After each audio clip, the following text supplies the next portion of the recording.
अस्सलाम वालेकुम मेरे समझदार पाकिस्तानी। मेरा नाम रेहान तारिक है और आप मेरा यूट्यूब चैनल और फेसबुक पेज देख रहे हैं। करोड़ा दरूद आकाए दो जहां नबी मेहरबा मोहम्मद मुस्तफ़ा सल्लल्लाहु अलैहि वसल्लम पर। इस दुआ और इस उम्मीद के साथ इस व्लॉग का आगाज करते हैं कि अल्लाह रब्बुल इज्जत इस मुल्क के फैसला साजों के दिलों में समझदार पाकिस्तानियों के लिए नरमी पैदा कर दे। लेफ्टिनेंट जनरल मोहम्मद आमिर को एक बार फिर तब्दील कर दिया गया है।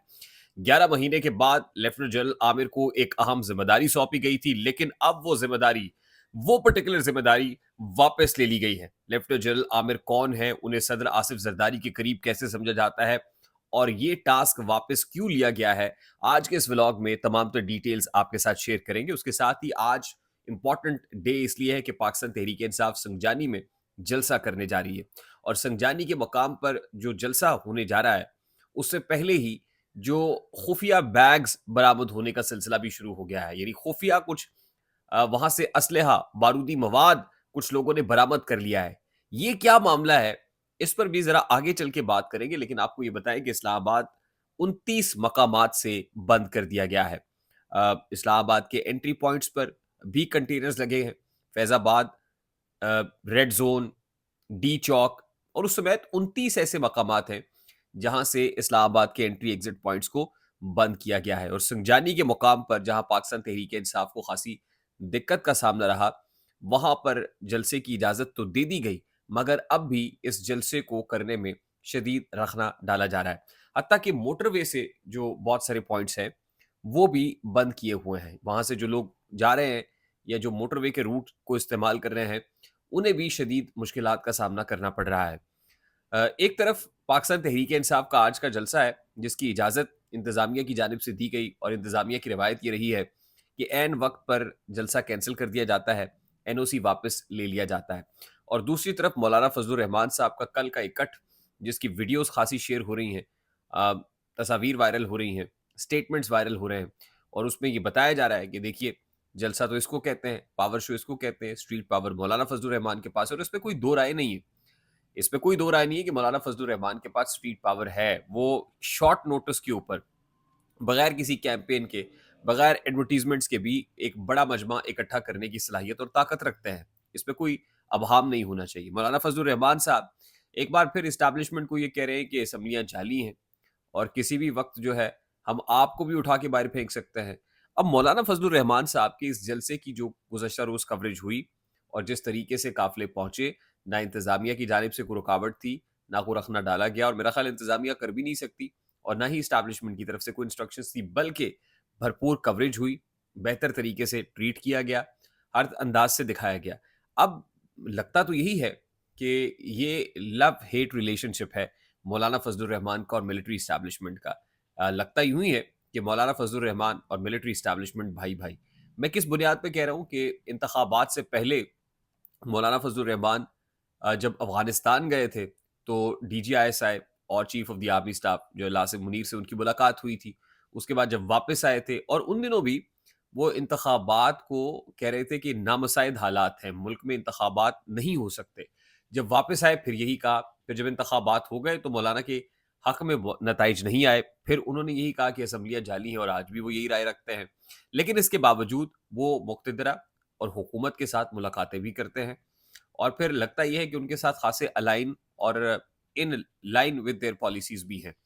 तो इसलिए ये मौलाना फजलुर रहमान और मिलिट्री इस्टेब्लिशमेंट का लव हेट रिलेशनशिप है। दूसरी तरफ पाकिस्तान तहरीक इंसाफ के साथ ऐसा नहीं है। पाकिस्तान तहरीक इंसाफ में पर्टिकुलरली इमरान खान को लेके वो जो किसी जगह पर नरमी की गुंजाइश थी, फ्लेक्सिबिलिटी थी, वो लगता है कि मुकम्मल तौर पर ख़त्म हो गई है। और इसको करने से पहले मिलिट्री इस्टेब्लिशमेंट की जानिब से भरपूर नाकाबंदी की गई, लोगों को तैयार किया गया और उन लोगों को मिलिट्री इस्टेब्लिशमेंट ने अपने साथ सेम पेज पे लाने के लिए, वेवलेंथ और फ्रीक्वेंसी मैच करने के लिए कुछ ट्रेलर्स भी दिखाए, कुछ टीजर्स भी दिखाए। अल्टीमेटली कुछ लोग ऐसे हैं जिन पर हाथ भी नहीं, यानी पाकिस्तान तहरीक इंसाफ के जो फ्रंट रनर्स हैं उसमें से शिबली फराज साहब को आज तक गिरफ्तार नहीं किया गया।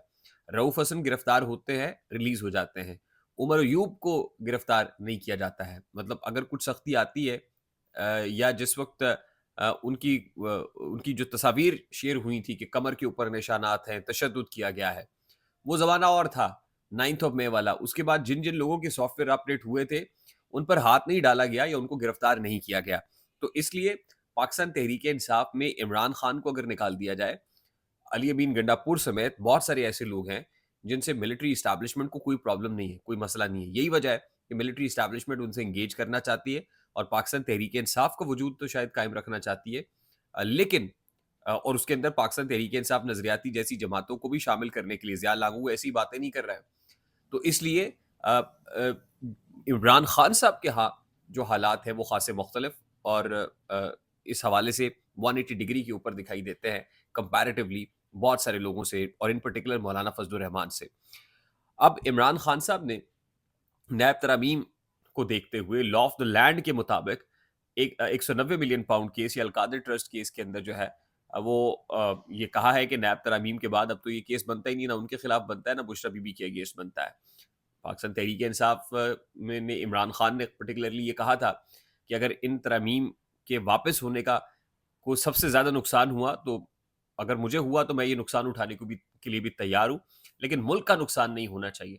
लेकिन अब क्योंकि नैब तरामीम वापस नहीं हुई, इमरान खान की पिटीशन रिजेक्ट हुई है, तो उसने भी इससे फ़ायदा लेने का फैसला कर लिया है। लेकिन ज़रा ये बता रहे हैं कि उसके अंदर भी मामला इतना आसान नहीं है क्योंकि इमरान खान है, तो इतनी आसानी से रिलीफ मिलेगा नहीं।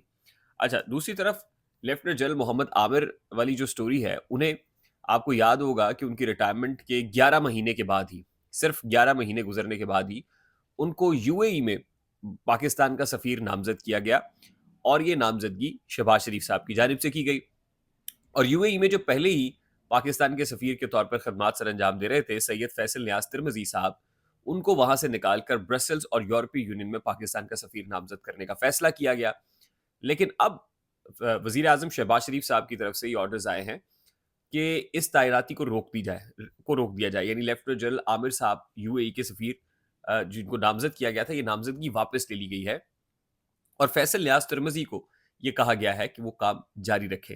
लेकिन साथ ही ये भी कहा गया है कि जी डिप्लोमैटिकली जो परफ़ॉर्मेंस है आमिर साहब की वो बहुत अच्छी है, वो पोटेंशियल रखते हैं, इसलिए उनको किसी और गल्फ़ कंट्री के अंदर ही जो है वो पाकिस्तान का सफ़ीर तैनात किया जाएगा। किसी और जो है वो गल्फ़ कंट्री के अंदर उनको अपॉइंटमेंट दी जाएगी। अपॉइंट होंगे, वो एम्बेसडर लगेंगे, ये तो अटल है। लेकिन यूएई में नहीं लगेंगे, इस हवाले से ये नामज़दगी वापस ले ली गई है। अब क्यों हुआ है ऐसा? तो इस हवाले से ज़राए हमारे ये बताते हैं कि ये फ़ैसला इंटरनल से ज़्यादा एक्सटर्नल है। यानी बाहर से ये फ़ैसला है रादर देन कि यहाँ कोई स्ट्रैटेजिकली इस फ़ैसले को तब्दील किया हो।